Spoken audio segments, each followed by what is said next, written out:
थोड़ा मुस्कुरा के सुना ना।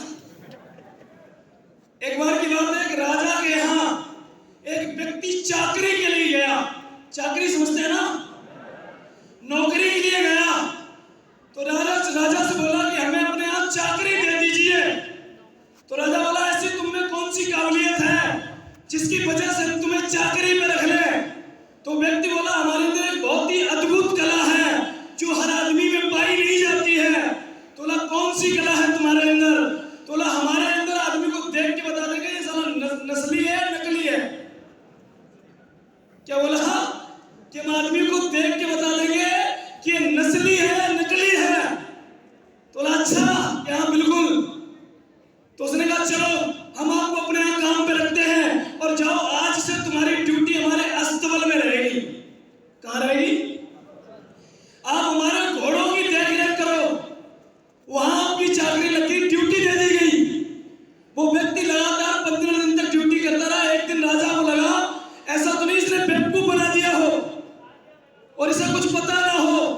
तो जिस घोड़े की सवारी करता था उसने बुलाया उसे सभा में और सब लोगों के सामने पूछा कि मैं जिस घोड़े की सवारी करता हूं, तू ये देख के बता ये घोड़ा नस्ली है कि नहीं है? तो उसने कहा, जी राजन मैं बताता हूं आपको। तो बोला, जिस घोड़े की आप सवारी करते हो ये नस्ली नहीं है। तो उसने कहा, ऐसे कैसे हो सकता है?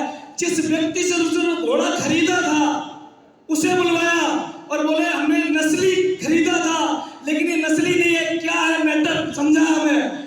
तो व्यक्ति बोला कि ये घोड़ा जन्म देते ही इसकी मां एक्सपायर हो गई थी।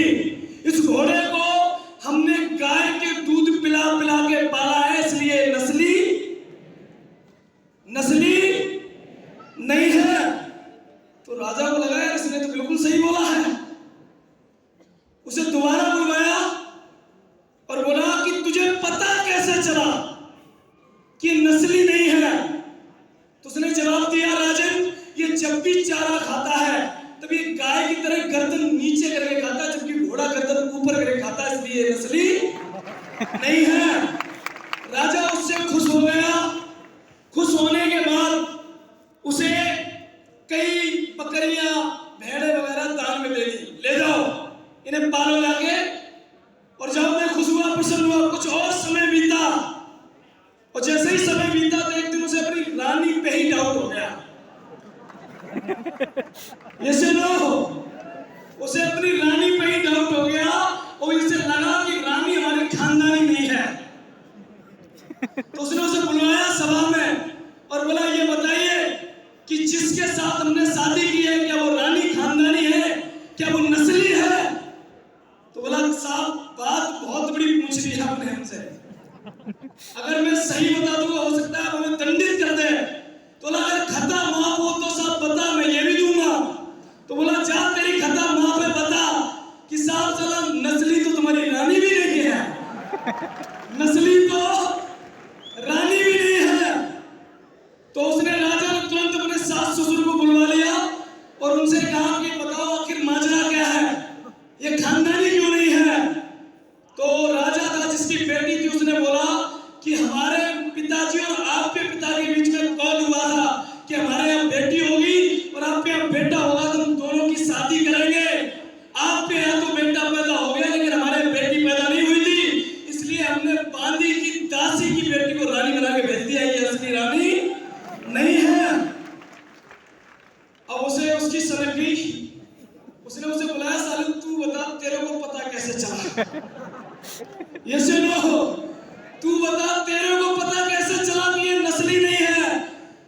तो बोला कि महाराज जब भी ये किसी भी दासी से या अपने स्टाफ मेंबर से बात करती है तो उनकी हर बात में गाली गलौज निकलता है, कभी सभ्यता से बात नहीं करती। रानी कभी अब सख्त नहीं बोलती है। इनका लहजा बताता है दासी हो सकती रानी नहीं हो सकती है, इनका लहजा बताता है।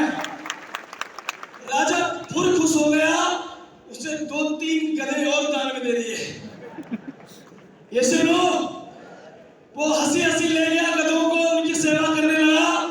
कुछ समय और बीता, अब की बार शक राजा को अपने में ही हो गया। ये सुनो, तो राजा को अपने आप पे डाउट हुआ तो उसने कहा चलो अब मेरे बारे में बता। तो कहा क्यों साहब हमारे प्राण लेने को तुले हो आप? अगर मैंने बता दिया तो पक्का मरवा दोगे मैं कि जा तेरी जान की सलामती है, तू बता मैं नस्ली हूं कि नहीं हूं? बोला साला नस्ली तो तुम भी नहीं हो, नस्ली तो तुम भी नहीं हो। उसने अपने माँ बाप को बुलाया और पूछा क्या बताइए मैं नस्ली क्यों नहीं हूं? तो उसके माँ बाप ने बोला बेटा जैसे उनके बेटी पैदा नहीं हुई थी वैसे हमारे भी बेटा पैदा नहीं हुआ था। हमने राज्य को संभालने के लिए एक चरवाहे के लड़के को राजा बना के अपने राज्य की स्थापना की है। तू भी असली राजा नहीं है। अब उसे लगा इससे कैसे पता चला, ये से नो। तो उसने कहा तुम्हें कैसे, उसे बुलाया दोबारा और बोला कि तुम्हें कैसे पता चला कि मैं असली राजा नहीं हूं? तो आप सुनना चाहते हो उसने क्या जवाब दिया कि साहब अगर तुम राजा होते तो दान में महल देते, मोहरे देते, असरफी देते, धन देते। तुमने क्या सारा दिया? जब भी तुम खुश हुए तो भेड़ बकरियां दे दी हमें, जब भी खुश हुए भेड़ बकरियां पकड़ा दी। तो तुम भी नस्ली। और आपको ऐसा लग रहा है उसी राजा की कहानी सुना है। ये सुनो, इस स्टेडियम में अगले 3 साल तक इस ऑर्गेनाइजेशन में जो साला खानदानी होगा, नस्ली होगा, वो आने वाले रिश्तेदारों में, आने वाले समय में दोस्तों में, पड़ोसियों में, सिटी के लोगों में, व्यवहारियों में, जिन जिन ने बोला साला कुछ नहीं होगा तुम्हारा, तुम ऐसे ही